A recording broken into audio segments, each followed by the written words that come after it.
Pekabaran pada hari Sabat ini berjudul Pionir Gereja Advent dan Trinitas. Pekabaran ini sifatnya pelajaran dan banyak yang disegarkan sebab mungkin kita sudah tidak ingat atau perlu dikuatkan setelah sekian lama. Dan teristimewa masih banyak yang baru belajar. Saya senang di perkumpulan Skytech tetap setia terus berkumpul dan banyak jiwa-jiwa baru di sana. Dan di tempat-tempat lain tentunya kita perlu kabarkan sehingga mereka semakin mengerti apa yang terjadi. Dan pada akhirnya kita semua yang sudah dikuatkan, diteguhkan, dan disegarkan bisa mengabarkan kepada orang lain. Pekabaran kita adalah Pionir Gereja Advent dan Trinitas. Mari kita mulai dengan William Miller. Ditulis dalam Memoirs of William Miller tahun 1853 halaman 77 dan 78. Dikatakan, saya percaya, di sini saya adalah William Miller, pada satu Allah yang hidup dan yang sejati, dan bahwa ada tiga pribadi di dalam kealahan. Seperti yang ada dalam manusia, tubuh, jiwa, dan roh. Dan jika orang yang memberitahu saya bagaimana ini ada, saya akan memberitahunya bagaimana tiga pribadi dari Allah Trinitas terhubung. Itu artikel 2. Artikel 3 katakan, saya, yaitu William Miller, percaya bahwa Allah melalui putranya menciptakan manusia menurut gambar Allah Trinitas dengan tubuh, jiwa, dan roh. Dan bahwa ia diciptakan sebagai agen moral yang mampu hidup, mematuhi atau melanggar hukum penciptanya. Ini adalah buku yang menceritakan tentang William Miller yang ditulis oleh Sylvester Bliss. Tetapi itu buku ditulis berdasarkan catatan yang ditulis di Lowhampton tanggal 5 September tahun 1822. Ini bukti sejarah yang tertulis tentang William Miller, bahwa dia percaya Trinitas. Berdasarkan kesaksian yang dia sampaikan tahun 1822 yang dicatat oleh Sylvester Bliss, dia percaya Trinitas. Apa yang dicatat oleh si Bliss ini dicetak tahun 1853. Nah, sekarang perhatikan kesaksian Nyonya White yang menyatakan bahwa beberapa tahun sebelum kekecewaan di tahun 1844, Ellen White dan keluarganya menghadiri pertemuan yang diadakan William Miller di Portland, Maine. Dan Nyonya White membuat pernyataan menarik tentang apa yang William Miller nyatakan.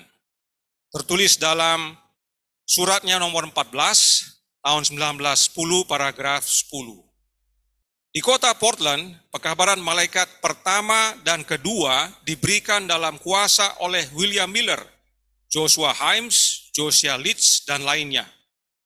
Waktunya telah tiba saat pekabaran ketiga dikabarkan dengan kuasa di Portland dan di kota-kota lain di timur. William Miller mengabarkan pekabaran malaikat pertama, yaitu tahun 1830 sampai 1840. Pekabaran malaikat kedua pada tahun 1842 sampai 1844, khususnya di musim panas. Nah, apa yang dia kabarkan? Bagaimana dia bisa memanggil orang untuk takut akan Allah jika dia tidak tahu siapa Allah yang dia maksud, dan memanggil umat keluar dari Babel jika William Miller sendiri masih dalam Babel. Hingga tadi dia sembah Trinitas.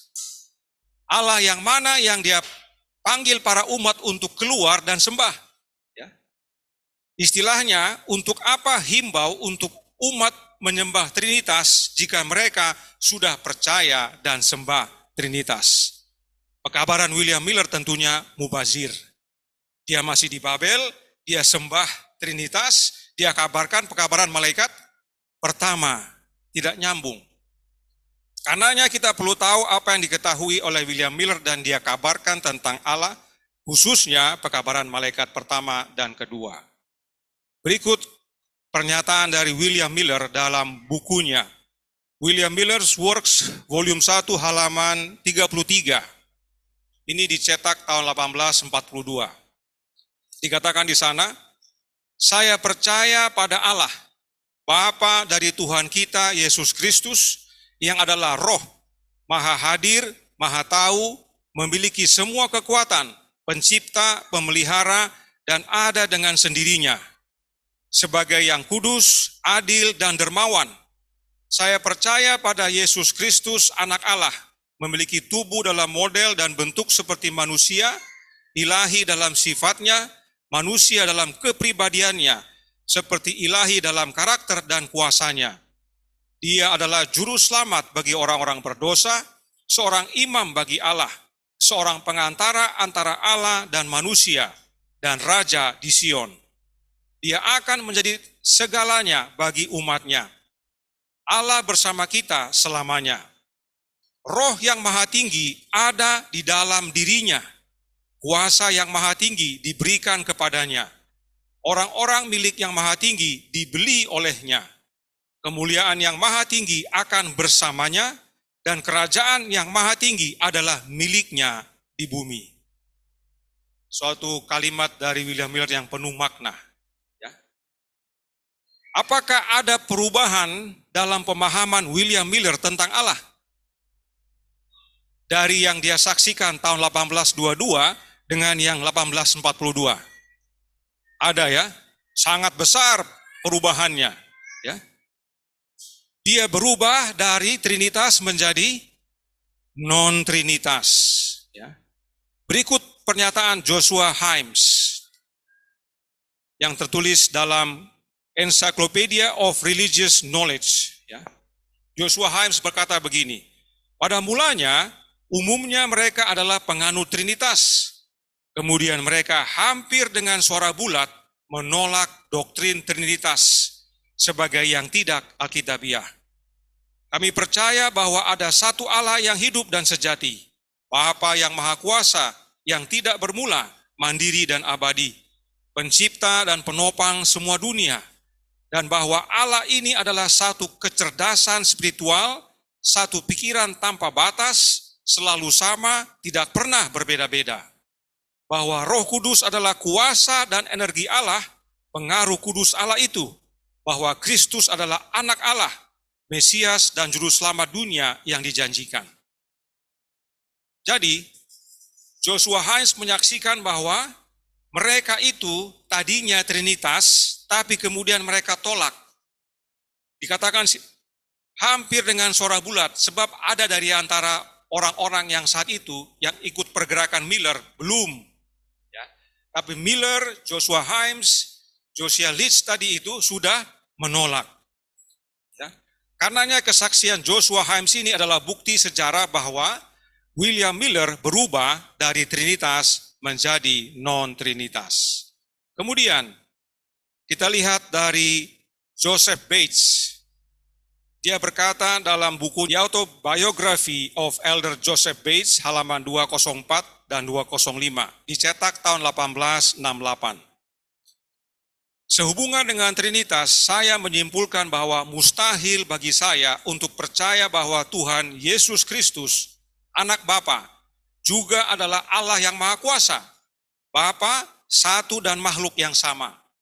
Saya berkata kepada ayah saya, jika ayah dapat meyakinkan saya bahwa kita adalah satu dalam pengertian ini, bahwa ayah adalah ayah saya dan saya putra ayah, dan juga bahwa saya adalah ayahnya ayah dan ayah putra saya, maka saya dapat percaya pada Trinitas. Dari penjelasan ini kita dapat lihat kebingungan yang dibuat Trinitas. Apa yang Joseph Bates sampaikan sebenarnya lebih kepada modalisme atau oneness, bahwa semuanya hanya satu. Bapa, Yesus, dan Roh itu hanya satu oknum yang berubah peran sesuai masanya. Joseph Bates tidak percaya akan hal itu, karenanya jelas dia adalah non-Trinitas. Bagaimana dengan James White? Dalam Review and Herald September 12 yang dicetak tahun 1854, dia katakan, sebagai kesalahan mendasar, kita dapat mengklasifikasikan dengan sahabat palsu ini kesalahan lain yang telah dibawa oleh umat Protestan dari gereja Katolik, seperti percikan untuk pembaptisan, Trinitas, kesadaran orang mati, dan kehidupan kekal dalam kesengsaraan. Umat yang telah memegang kekeliruan mendasar ini pasti melakukannya dengan ketidakpedulian. Tetapi mungkinkah gereja Kristus akan membawa serta kesalahan-kesalahan ini sampai adegan penghakiman melanda dunia? Kami pikir tidak. Bagi James White, Trinitas adalah kesalahan yang dibawa Protestan dari Katolik. 2 tahun kemudian, dia masih mengatakan yang sama, tahun 1856, dalam Review and Herald, Februari tanggal 7. Kesalahan terbesar yang dapat kita temukan dalam reformasi adalah para reformator berhenti melakukan reformasi. Seandainya mereka terus maju dan seterusnya sampai mereka meninggalkan sisa kepausan terakhir seperti keabadian alami, baptisan percik, trinitas, dan pemeliharaan hari Minggu. Gereja sekarang akan terbebas dari kesalahan-kesalahan tidak alkitabiah. Sayang sekali, reformasi berhenti. Seandainya itu diteruskan, maka ini akan tidak ada. Tapi pasti Tuhan punya rencana. James White teguh dalam pendiriannya. James White sejak awal tidak percaya Trinitas sampai akhir hayatnya. Review and Herald tanggal 4 Januari tahun 1881 halaman 2 berkata, Bapa lebih besar daripada anak karena dia adalah yang pertama. Anak setara dengan Bapa karena ia telah menerima segala sesuatu dari Bapa. Pernyataan ini dibuat oleh James White di tahun 1881, tahun di mana dia meninggal. Jadi pernyataan ini dibuat oleh James White di tahun 1881, yaitu tepat beberapa bulan sebelum dia meninggal. Di sini kita lihat bagaimana James White sampai dia meninggal tidak berubah. Dia tetap non-trinitas. Dia bukan penganut trinitas. Dan apa yang James White nyatakan ini adalah alkitabiah. Sebab itu sesuai dengan 1 Korintus 8 ayat 6, Yohanes 16 ayat 15, Yohanes 5 ayat 26, Kolose 1 ayat 15 dan 16. Selanjutnya, Uriah Smith. Kita baca dalam Thoughts on the Book of Daniel and Revelation, halaman 430, dicetak tahun 1882. Alkitab tidak pernah berbicara tentang Kristus sebagai makhluk ciptaan, tetapi sebaliknya dengan jelas menyatakan bahwa ia diperanakkan dari Bapa. Ya. Tetapi sementara sebagai putra, ia tidak memiliki koeksistensi dari keberadaan masa lalu dengan Bapa. Permulaan keberadaannya sebagai yang diperanakkan Bapa mendahului seluruh karya penciptaan, sehubungan dengan mana ia berdiri sebagai pencipta bersama dengan Allah. Yohanes 1 ayat 3, Ibrani 1 ayat 2. Uriah Smith ya, dengan jelas menyatakan bahwa dirinya adalah non-trinitas. Sebab dia percaya Yesus diperanakkan Bapa. Kaum Trinitas sulit untuk menerima kutipan ini. Karena mereka percaya Bapa dan Anak dan Roh muncul bersamaan di masa kekekalan. Dan oleh sebab itu kaum Trinitas tidak percaya Yesus lahir dari Bapa. Nah, apakah Uriah Smith susah memahami arti kata begotten atau diperanakan? Tentu tidak. Sebab dalam kutipannya ini dia tidak menyatakan bahwa tolong cek arti kata begotten menurut bahasa Ibrani atau bahasa Yunani. Tidak ada. Dia menyatakan begotten ya sesuai dengan bahasa Inggris yaitu begotten. Artinya diperanakkan. Jangan buat yang sudah jelas menjadi rumit dan susah. Bagaimana dengan Nyonya White? Kerinduan Segala Zaman buku kedua halaman 149 paragraf 4 dikatakan, dalam Kristus adalah hidup yang asli, tidak dipinjam, tidak diperoleh dari orang lain. Kutipan ini adalah kutipan andalan dari kaum Trinitas. Inilah yang mereka kutip dan cantumkan dalam buku evangelism. Hanya ini saja.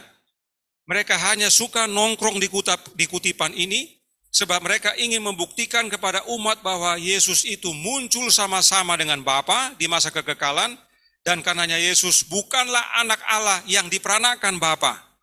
Sebab tidak mungkin disebut anak kalau muncul bersamaan. Nah sekarang apakah benar pernyataan kaum Trinitas tersebut bahwa ini adalah bukti Yesus muncul bersamaan dengan Bapa, kita lihat apa yang buku Kerinduan Segala Zaman nyatakan. Masih dalam buku yang sama, kita baca dalam halaman 15 paragraf pertama. Ingat, ini adalah Kerinduan Segala Zaman buku kedua, Alfa Omega jilid 6. Kita akan baca Alfa Omega jilid 1, bab 1. Artinya telah dibuat dasarnya, fondasinya diletakkan dulu supaya kita mengerti yang disampaikan dalam halaman 149 ini. Segala sesuatu diterima Kristus dari Allah, tetapi ia menerima untuk kemudian memberi. Ya, Yesus terima untuk dia kasih lagi. Demikianlah di istana sorga dalam pelayanannya kepada semua makhluk. Oleh putra yang kekasih itu, hidup Bapa mengalir kepada sekaliannya. Melalui putra itu, hidup tersebut kembali pula dalam rupa puji-pujian dan pelayanan gembira, gelombang kasih yang meluap-luap kepada sumber besar dari semuanya. Dengan demikian, melalui Kristus lengkaplah peredaran segala kebajikan yang membayangkan sifat penganugerah besar itu, yang mana ialah hukum hidup. Yang White dengan jelas mengatakan bahwa hidup Bapa mengalir melalui anaknya. Ini dasar diletakkan di depan bahwa yang dalam hidup anak adalah hidupnya siapa? Bapa. Hidup Bapa mengalir melalui anaknya. Sehingga kalau kita baca kutipan tadi, dalam Kristus adalah hidup yang asli, tidak dipinjam, tidak diperoleh dari orang lain. Artinya itu sama dengan hidupnya siapa? Hidupnya Bapa. Dan perhatikan Nyonya White katakan dalam Kristus, in Christ. Ya. Di dalam Kristus itulah hidup. Karena hidup itu Yesus terima dari Bapa. Sehingga di dalam dirinya hidup yang asli, tidak dipinjam, tidak diperoleh dari orang lain. Nyonya White tidak tulis, Christ is life original. Tidak ditulis demikian. Ya, dia tidak tulis, Kristus adalah hidup yang asli. Kalau demikian kalimatnya, kaum Trinitas bisa bilang bahwa Yesus muncul bersamaan dengan Bapa. Sebab hidup itu ya Yesus itu. Dia tidak perlu lagi menerima dari yang lain, sudah dia.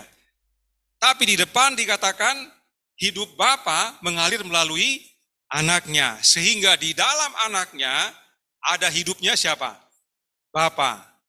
Karenanya hidupnya Bapa sama dengan hidup yang asli, tidak dipinjam, tidak diperoleh dari orang lain.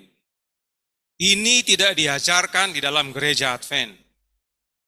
Para pendeta tidak ajarkan ini kepada umat. Sehingga umat hanya berhenti di kutipan ini dan percaya apa yang para pendeta sampaikan. Bahwa Yesus muncul bersamaan di masa kekekalan bersama Bapa. Dan terbukti salah. Kemudian Nyonya White juga tuliskan yang berikut ini. Kutipan ini terdapat dalam Selected Messages buku pertama halaman 296 dan paragraf 2. Ada juga dalam Science of the Times 8 April tahun 1897 paragraf 2. Dikatakan begini, tolong perhatikan ya kalau yang baru belajar, kalau yang sudah belajar saya tahu ini adalah penyegaran. Dalam dia ini siapa? Yesus. Ada hidup dan hidup itu adalah terang manusia. Yohanes 1 ayat 14. Hidup yang disampaikan di sini bukanlah hidup secara fisik. Artinya hidup yang dalam Yesus tadi itu. Tetapi kehidupan kekal, yaitu hidup yang secara khusus milik Allah. Firman yang bersama-sama dengan Allah dan yang adalah Allah mempunyai hidup ini. Berarti dalam Yesus ada hidup apa? Hidup yang milik Allah. Sebab hidup Bapa mengalir melalui anaknya. Sehingga hidupnya Yesus itu adalah hidup yang milik Allah. Ya, khusus milik Allah. Yesus yang adalah firman mempunyai hidup yang dari Allah ini. Kehidupan fisik adalah sesuatu yang setiap individu terima. Itu kita semua, ya, kehidupan fisik. Hal itu tidak kekal atau abadi. Karena Allah pemberi hidup dapat mengambilnya kembali. Manusia tidak mempunyai kontrol atas hidupnya. tetapi Kristus, ya, tetapi hidup Kristus tidak dipinjam. Tidak seorang pun dapat mengambil hidup ini dari Dia. Yesus berkata, aku memberikannya menurut kehendakku sendiri. Yohanes 10 ayat 18. Di dalam Dia adalah hidup yang asli, tidak dipinjam, tidak diperoleh dari orang lain. Hidup seperti ini bukan bagian manusia. Tetapi perhatikan yang ditandai warna hitam. Manusia dapat memiliki hidup itu hanya melalui Kristus. Sebab ingat tadi di buku Kehidupan Segala Zaman dikatakan apa? Hidup Bapa mengalir melalui anak kepada sekaliannya, kepada semua. Jadi hidup Bapa yang asli tidak dipinjam, tidak diperoleh dari orang lain, Bapa alirkan melalui anaknya, anaknya punya hidup yang sama, kita bisa miliki melalui anaknya, melalui Yesus. Manusia tidak bisa mendapatkannya sebagai upah. Sebab keselamatan bukan hasil upah kita. Kamu diselamatkan oleh kasih karunia. Itu diberikan kepada manusia sebagai pemberian cuma-cuma jika dia percaya dalam Kristus sebagai juru selamat pribadi. Perhatikan kalimat berikutnya ini. Inilah hidup yang kekal itu. Berarti hidup yang tadi itu, yang asli dan tidak dipinjam itu sama dengan apa? Hidup kekal. Hidup yang khusus milik Allah, yang ada dalam firman. Hidup yang kekal itu yaitu bahwa mereka mengenal Engkau satu-satunya Allah yang benar dan mengenal Yesus Kristus yang telah Engkau utus. Yohanes 17 ayat 3. Ini adalah air mancur kehidupan terbuka bagi dunia. Jadi menggunakan kalimat dari buku Kerinduan Segala Zaman, halaman 149 tadi, bahwa dalam Kristus adalah hidup yang asli sebagai dasar Trinitas adalah salah total. Jadi bagi yang baru belajar, banyak berdoa. Saudara selama ini sudah diajarkan yang salah. Saat ini kami kabarkan yang benar, banyak berdoa. Inilah maksudnya roh nubuat menjelaskan dirinya sendiri. Seperti Alkitab. Ayat menjelaskan ayat, roh nubuat juga demikian, kutipan menjelaskan kutipan. Kemudian ada juga yang berikut ini, dalam buku Kerinduan Segala Zaman. Ini dari bab 73, halaman 313 paragraf 2, dikatakan, dosa dapat dilawan dan dikalahkan hanya dengan perantaraan kuasa oknum ketiga dari kealahan, yang akan datang dengan tenaga yang tidak berkurang, melainkan dalam kepenuhan kuasa ilahi. Mereka hanya berhenti di sini. Mereka tidak teruskan. Padahal kalimat ini merupakan bagian dari satu paragraf. Kalau kita baca satu paragraf, kita akan tahu siapa oknum ketiga dari kealahan ini. Tapi kalau hanya sampai di sini, kesannya apa? Ada orang lain atau oknum lain. Ya, kita bisa lihat bagaimana pengelabuan para pendeta dan guru-guru dalam gereja Advent. Tidak mereka jelaskan sepenuhnya. Saya bukan mendiskreditkan, tapi ini kenyataan. Mari kita baca selengkapnya. Rohlah yang mensukseskan apa yang telah dikerjakan penebus dunia. Dengan roh hati dijadikan suci. Dengan perantaraan roh orang percaya mengambil bagian sifat ilahi. Perhatikan ini. Kristus telah memberikan rohnya sebagai kuasa ilahi untuk mengalahkan segala kecenderungan bawaan dan kecenderungan yang dipelihara kepada kejahatan dan untuk menanamkan tabiatnya sendiri pada jemaatnya. Saya sengaja kasih warna supaya saudara lihat hubungannya. Ya. Tapi untuk membantu, karena kadang-kadang orang punya cara pandang berbeda-beda, untuk membantu saya buat dalam bentuk bagan. Saya bertanya bagi yang baru belajar ataupun yang sudah belajar untuk menyegarkan. Apakah dosa itu artinya sama dengan segala kecenderungan bawaan dan kecenderungan yang dipelihara kepada kejahatan? Sama artinya? Sama artinya. Meskipun agak panjang yang satu, tapi itu sama dengan dosa. Lalu kemudian, berdasarkan penjelasan ini bahwa dosa itu dapat dilawan dengan kuasa oknum ketiga. Kemudian segala kecenderungan, bawaan dan kecenderungan yang dipelihara kepada kejahatan dapat dikalahkan oleh roh yang diberikan Kristus, ya kan? Oleh karenanya, oknum ketiga dari kealahan apakah sama dengan Kristus dalam memberikan rohnya? Sama. Dan keduanya itu disebutkan apa? Sebagai kepenuhan kuasa ilahi. Sebagai kuasa ilahi. Jadi oknum ketiga dari kealahan dengan Kristus memberikan rohnya adalah sama. Karena itulah kuasa ilahi untuk mengalahkan dosa. Tapi para pendeta dan guru teologi hanya ambil kutipan bagian atas. Sehingga orang tidak lihat sebenarnya siapa itu oknum ketiga dari kealahan. Ya, rohnya Yesus itulah. Nah, sekarang perhatikan beberapa kutipan berikut ini. Yang pertama, Our High Calling, halaman 76 paragraf 5. Saya sengaja bikin agak panjang supaya kita lihat roh nubuat itu tidak mengajarkan yang salah. Fokusnya Yesus, perhatikan. Tidak ada kuasa dalam dirimu selain dari Kristus. Tapi adalah hak istimewamu untuk memiliki Kristus yang tinggal di dalam hatimu oleh iman. Bagaimana caranya? Melalui kehadiran rohnya. Dan dia dapat mengatasi dosa di dalam dirimu. Berarti untuk kita bisa menang lawan dosa harus ada siapa? Kristus dalam hati kita. Kemudian, Review and Herald, Februari 10 tahun 1891, paragraf 5.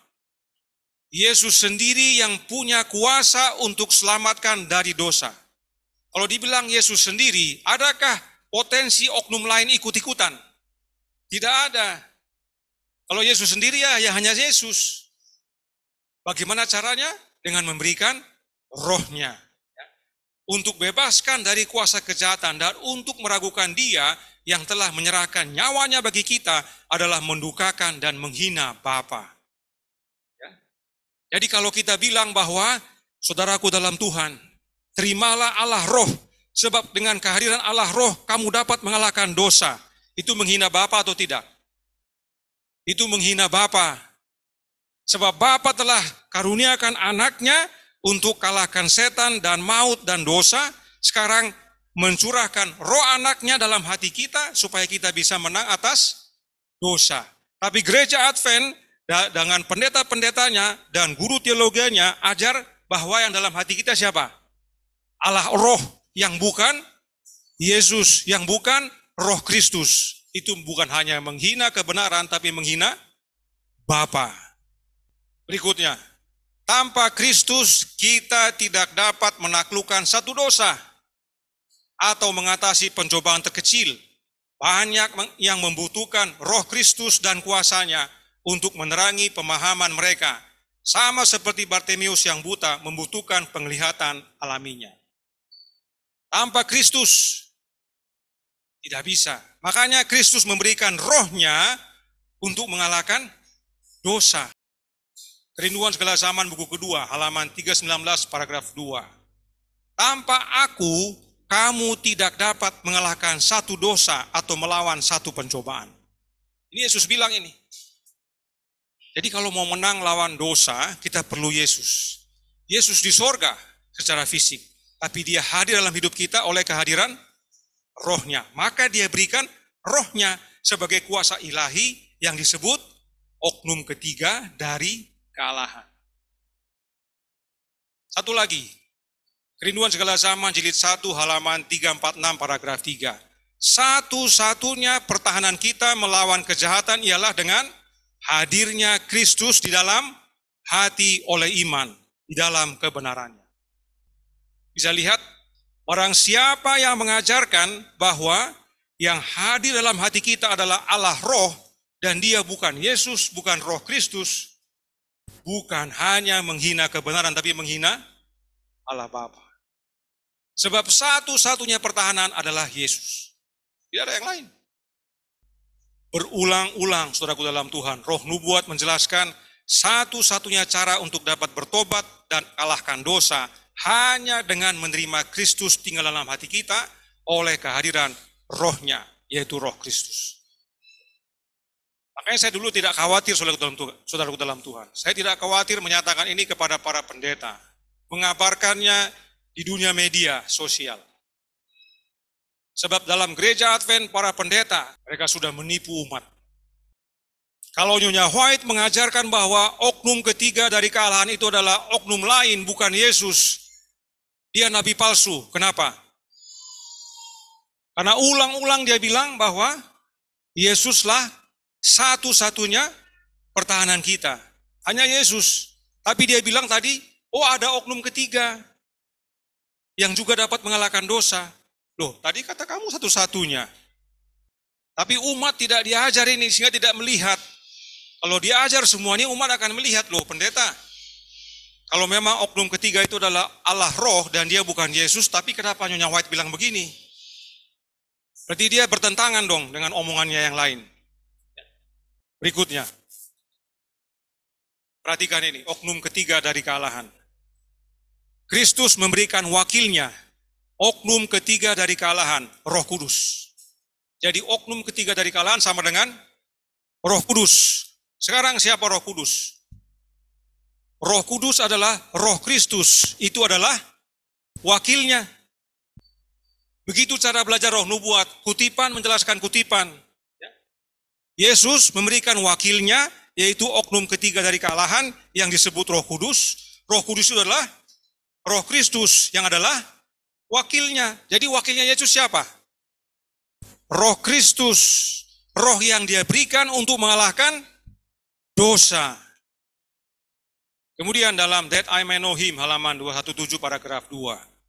Kristus telah meninggalkan Roh Kudusnya untuk menjadi wakilnya di dunia. Roh Kudusnya Kristus sama dengan Roh Kristus. Untuk memberikan bantuan surgawi kepada setiap jiwa yang lapar dan haus. Jadi saudaraku dalam Tuhan, jika kita menggunakan kutipan yang bagian atas ini sebagai bukti bahwa Nyonya White mengajarkan Trinitas adalah salah total lagi. Oknum ketiga dari kealahan itu bukan oknum yang lain. Itu wakilnya Yesus yang disebut Roh Kudus, dan Roh Kudus itu adalah Roh Kristus. Nyonya White sudah ajarkan, tapi tidak diajarkan di sekolah teologi gereja Advent. Kalaupun ada yang tahu, tidak kasih tahu. Berikut ini contoh gereja Advent punya guru, sejarawan, Jerry Moon. Dia buat 6 periode yang terjadi dalam gereja Advent. Periode pertama dikatakan sebagai dominasi anti-trinitas, tahun 1846 sampai 1888. Terus sampai di bawah, 1980 sekarang ketegangan baru. Kalau orang dari gereja lain atau dari dunia melihat kepada gereja Advent, mereka akan bingung lihat ini. Gereja Advent ini bagaimana ya modelnya? Ada dominasi, ada tidak puas, ada pergeseran, ya, ada pertumbuhan, ada ketegangan. Saya mau gabung nggak ya sama gereja seperti ini? Di periode kedua dikatakan periode ketidakpuasan. Apa yang tidak puas? Jadi menurut Jerry Moon, mulai tidak puas itu gara-gara presentasinya A.T. Jones dengan E.J. Wegener tahun 1888, GC Session, mengenai Christ and His Righteousness. Katanya gara-gara itu mulai muncul ketidakpuasan mengenai siapa Yesus itu. Itu kan dia punya analisa. Padahal kita sudah pelajari 1888 tidak ada hubungan dengan Trinitas. Mereka sedang mengajarkan bahwa pembenaran oleh iman itu hanya dalam Yesus saja. Tidak ada yang lain. Kalau kita salah memahami roh yang bekerja dalam hidup kita, kita salah memahami pembenaran oleh iman. Perhatikan periode ketiga, pergeseran paradigma. Dimulai tahun 1898. Kenapa? Karena katanya gara-gara buku ini. Namun demikian publikasi Kerinduan Segala Zamannya Ellen White pada tahun 1898 menjadi pemisah utama untuk pemahaman Advent tentang Trinitas. Jadi gereja Advent melalui para guru-gurunya menyatakan bahwa kita mulai beralih ke Trinitas gara-gara buku Kerinduan Segala Zaman. Yang mana kita sudah pelajari tadi sama sekali tidak mengajarkan Trinitas. Tapi karena mereka hanya cuplik satu kutipan, tidak jelaskan, bahkan tidak buka seluruhnya, ajarkan kepada umat yang senangnya hanya disuap-suap. Gereja Advent kan begitu, kalau pendeta bilang, kutipan Roh Nubuat berkata demikian, mereka tidak cek lagi itu. Mereka percaya saja sama dia. Disuap-suap, akhirnya mereka terima saja. Padahal kita buktikan, kerinduan segala zaman sama sekali tidak mengajarkan Trinitas. Tapi mereka bilang, gara-gara buku itu kita bergeser paradigma menjadi Trinitas. Itu tahun 1898 katanya. Tahun 1898 Nyonya White berubah, dan karena Nyonya White berubah, Gereja Advent turut berubah. Nah sekarang tahun 1909, Nyonya White bilang apa? Biarlah mereka berterima kasih kepada Allah untuk rahmat-Nya yang berlipat ganda dan ramah seorang terhadap yang lain. Mereka punya satu Allah dan satu juru selamat dan satu roh. Siapa? Roh Kristus. Oknum ketiga dari kealahan yang adalah wakilnya di dunia ini untuk membawa kesatuan dalam barisan mereka. Yang White berubah? Tidak berubah, tapi si Jerry Moon, guru dalam Gereja Advent, mengelabui umat. Gara-gara buku ini kita berubah. Umat yang begitu banyak ini bilang apa? Oh iya, terima saja. Supaya jangan dipecat. Kalau pendeta, aduh nanti bagaimana dapur? Ya, dapur saya bagaimana? Tidak ngembul lagi. Bagaimana saya kasih anak-anak makan? Dia lebih peduli dengan dapur dan nafkahnya daripada kehidupan yang kekal. Dia khawatir kalau dia berhenti dari pendeta, tidak bisa hidup lagi. Dia tidak percaya bahwa Tuhan pelihara. Belum apa-apa sudah takut. Masih banyak bukti lain bahwa Nyonya White sudah 1898 tidak berubah. Contoh satu lagi dari Gereja Advent sendiri, yaitu buku doktrin tahun 1914, ada ditulis di atas. Ya. Sebagai informasi, semua apa yang saya presentasikan ini diambil dari websitenya Gereja Advent. Contohnya Ellen G. White Writings atau Adventist Archive Online. Semua ada di sana. Ini demikian juga yang buku doktrin ini, tahun 1914. Kalau kita baca doktrin pertama dengan kedua, yang menyatakan bahwa ada satu Allah yang hadir di mana-mana oleh Roh Kudus-Nya. Dan mereka gunakan Mazmur 139 ayat 7 sebagai dasar. Dan ini kalau saudara cek dengan buku doktrin yang pertama tahun 1872 sama. Doktrin kedua katakan apa? Ada satu Tuhan, yaitu Yesus Kristus, anak Bapa yang kekal. Dan ini berdasarkan 1 Korintus 8 ayat 6. Dan ini sama juga dengan buku doktrin yang pertama tahun 1872. Artinya apa? 1872 pertama kali mereka buat buku doktrin sampai 1914 isinya masih sama, khususnya tentang kealahan. Di bagian bawah ada beberapa perubahan. Tapi tentang Allah sama. Nyonya White meninggal tahun 1915. Artinya dari tahun pertama kali mereka punya doktrin, buku doktrin sampai kepada Nyonya White meninggal tetap sama. Bukan Trinitas. Tapi guru Gereja Advent, salah satunya Jerry Moon, ada lagi Merlin D. Bird. Mereka mengajarkan bahwa tahun 1898 Gereja Advent berubah. Bergeser paradigmanya. Tapi kenyataan bukti sejarah tidak demikian. Ya. Itu sebabnya kalau kita kembali kepada tulisan Jerry Moon tadi, ya, apakah terbukti tidak puas? Tidak terbukti, para pionir puas-puas saja. Sampai Nyonya White mati, dia tidak ada berubah. Apakah bergeser paradigma? Tidak bergeser. Para pionir tetap pada dasar yang kokoh, yaitu non-trinitas. Bahkan Nyonya White berkata tahun 1906, dalam buku Manuskrip Genesis volume 1 halaman 52, saya tidak ingin mengabaikan atau melepaskan satu sambungan dalam rantai bukti yang terbentuk setelah lewatnya waktu di tahun 1844. Bukti yang diberikan pada pengalaman awal kami memiliki kekuatan yang sama dengan yang dimiliki kemudian. Ya, yang awal dan yang kemudian sama kekuatannya. keberadaannya sama seperti dulu dan tidak sebuah pin pun atau pilar yang dapat dipindahkan dari struktur kebenaran. Apa yang dicari dari firman pada tahun 1844, 1845, dan 1846 tetap sebagai kebenaran dalam setiap bagian. White bilang tidak ada berubah. Tahun 1906 dia bilang dari tahun itu sampai tahun ini sama, saudaraku dalam Tuhan. Tidak ada yang berubah. Kemudian tahun 1905 dia bicara dalam manuskrip rilis nomor 760 halaman 9 dan paragraf 5. Mereka yang berusaha untuk menghapus tonggak-tonggak tua tidak berpegang teguh. Mereka tidak mengingat bagaimana mereka telah menerima dan mendengarnya. Mereka yang mencoba membawa teori yang akan menghapus pilar-pilar iman kita mengenai Ka'bah atau mengenai kepribadian Allah atau Kristus bekerja sebagai orang buta. Jadi, pilar-pilar yang dibangun di tahun-tahun tadi itu 1844, 1845, 1846 termasuk mengenai Ka'bah, kepribadian Allah dan Kristus. Artinya mereka pelajari tentang kealahan. Makanya mereka menolak Trinitas. Mereka belajar dan khususnya tentang Ka'bah. Dalam mempelajari Ka'bah, mana yang lebih penting? Gedungnya atau siapa yang disembah dalam gedung itu?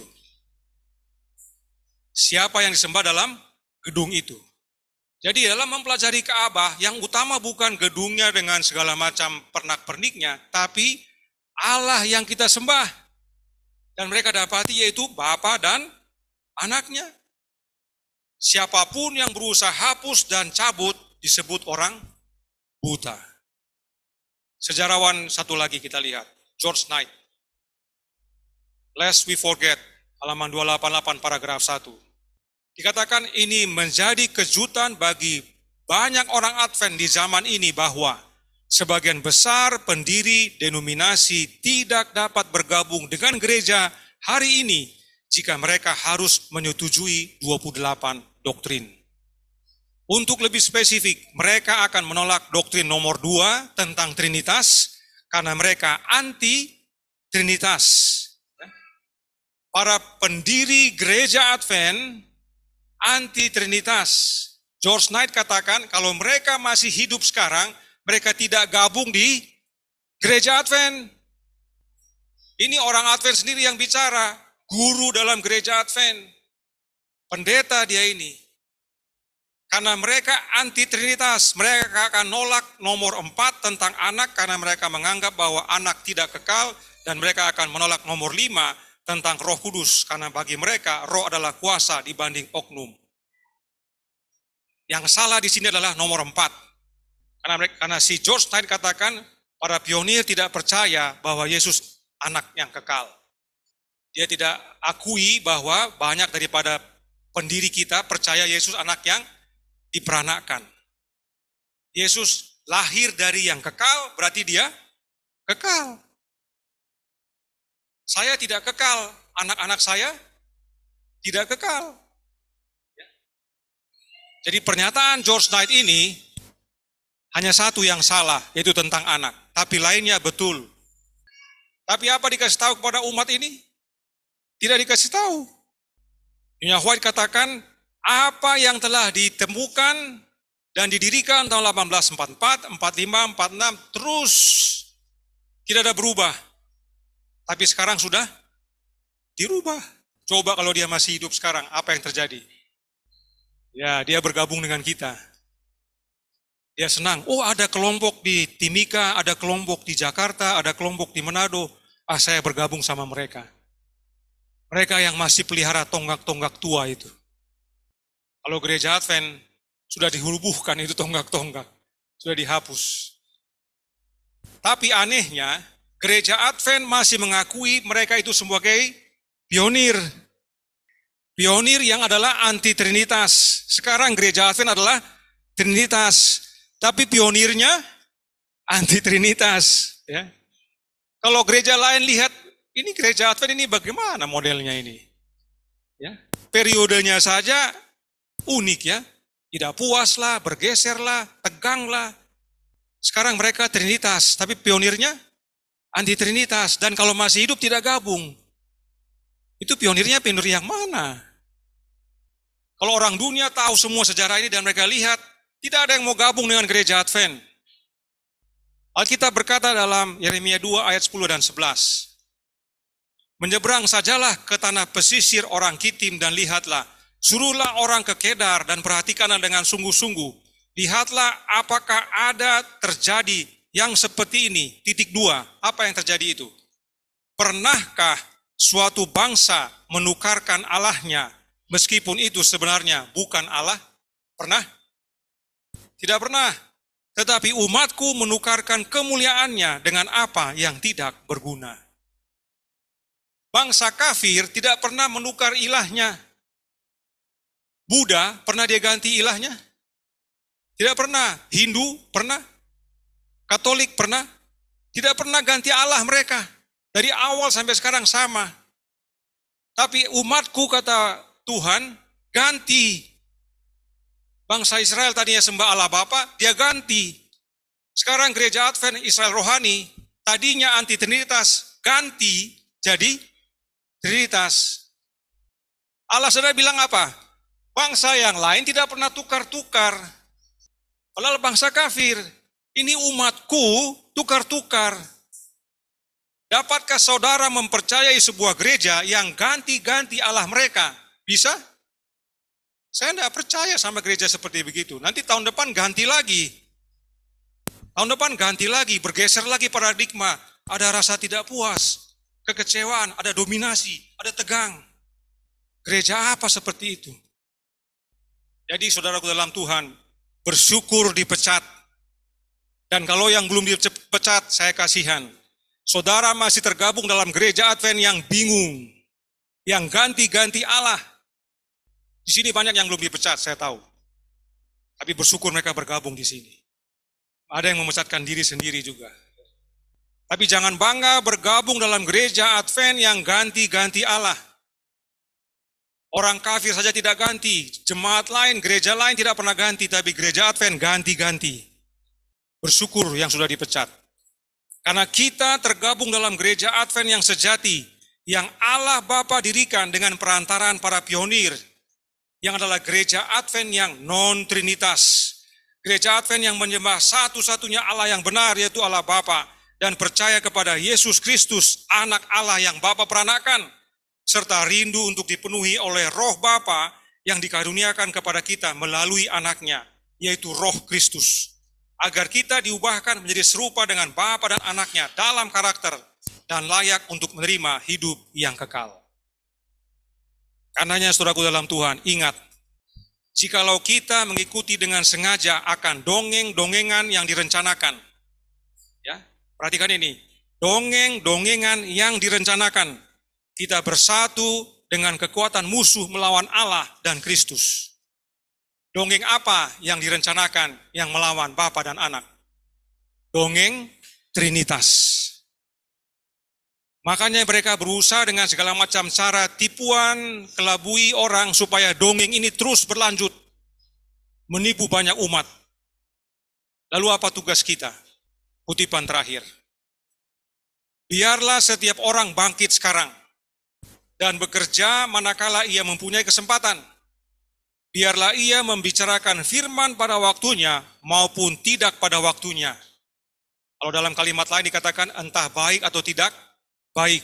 Dan berharap pada Kristus, ya, berharap pada Yesus untuk mendapatkan dorongan dan kekuatan dalam berbuat baik. Artinya, mengabarkan firman, mengabarkan kebenaran itu adalah perbuatan baik. Kita menegur gereja Advent ini perbuatan baik. Kenapa? Karena yang kita sampaikan kebenaran, supaya mereka bertobat dari dongeng-dongeng yang direncanakan tadi. Jangan ganti-ganti ilah, kembalilah kepada dasar pilar-pilar iman kita yang telah didirikan oleh para pionir kita, non-trinitas. Waktu bukan bagian kita, entah baik atau tidak baik. Kabarkan, bagian kita adalah berharap pada Yesus, dan Dia akan berikan kepada kita kekuatan, kuasa untuk kabarkan, yaitu rohnya dalam hati kita. Teruskan obor kebenaran dari para pionir gereja Advent yang sejati. hingga Yesus datang kedua kali menjemput kita semua, dan bersama Yesus kita bisa. Amin. Baik, kita akan berdoa. Kita bertelut bagi yang bisa bertelut. Bapa kami yang di sorga, Allah pencipta langit dan bumi, laut dan segala isinya, Allah yang maha besar, maha kuasa, sumber segalanya, yang kami sembah selalu melalui anak-Mu yang tunggal, Yesus Kristus.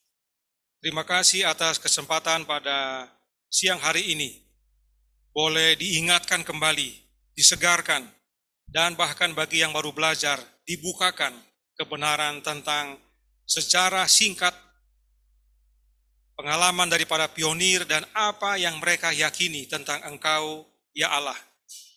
Karena banyak dalam gereja Advent ini ajaran-ajaran yang menipu, mengelabui, dongeng-dongeng yang direncanakan untuk mengaburkan pemahaman umat tentang siapa Allah yang benar, siapa Yesus yang benar, dan siapa Roh yang benar. Dan pada siang hari ini, ampuni hamba-Mu bila mana seringkali terbawa perasaan dan emosi. Namun Engkau tahu isi hati hamba-Mu yang rindu agar umat-umat Tuhan, teristimewa keluarga, sanak saudara, hamba-hamba Tuhan, umat-umat-Mu bertobat, meninggalkan dongeng Trinitas, dan kembali kepada pilar-pilar iman yang telah didirikan di mula-mula oleh para pionir kami. Karenanya kebutuhan terbesar kami adalah Roh-Mu ya Yesus, agar masing-masing kami Engkau mampukan, berikan kuasa, sebab entah baik atau tidak baik waktunya, bagian kami sekarang adalah untuk bangkit dan kabarkan. Sebab kami percaya Yesus datang segera, dan karenanya kami harus panggil dan jangkau sebanyak-banyaknya jiwa-jiwa, teristimewa melalui keluarga kami terlebih dahulu. Mampukan kami, karena kami tahu bahwa keluarga kami adalah yang paling susah. Tantangan besar untuk menghadapi keluarga, belum lagi dia pendeta. Tuhan kiranya jamah hati mereka, agar mereka mau merendah seperti Nikodemus dan belajar, terbuka hati dan bertobat. Dan teristimewa bagi para pendeta yang sudah bergabung, agar dia mengingat pentingnya untuk membuka hati kepada kehadiran Kristus dalam hatinya, dan mau belajar dengan kebenaran yang benar, dan meninggalkan pola-pola Trinitas dan gereja Advent sebelumnya, sehingga dengan demikian dia jadi saksi dimanapun dia berada. Demikian juga dengan umat-umat Tuhan di tempat lainnya. Tuhan tolong, kami serahkan semua pergerakan yang ada. Tuhan tolong kami, persatukan kami dengan Roh-Mu. Ajar kami selalu untuk selalu menyelidiki dan menyatakan yang benar kepada sesama, sehingga mereka melihat bahwa Yesuslah yang kami tinggikan. Beserta kami sepanjang hari Sabat ini, kehendak-Mu yang jadi. Ampun kami akan dosa dan salah, karena kami berdoa hanya dalam nama Anak Allah yang tunggal, Yesus Kristus, yang adalah Tuhan dan Juru Selamat kami. Amin.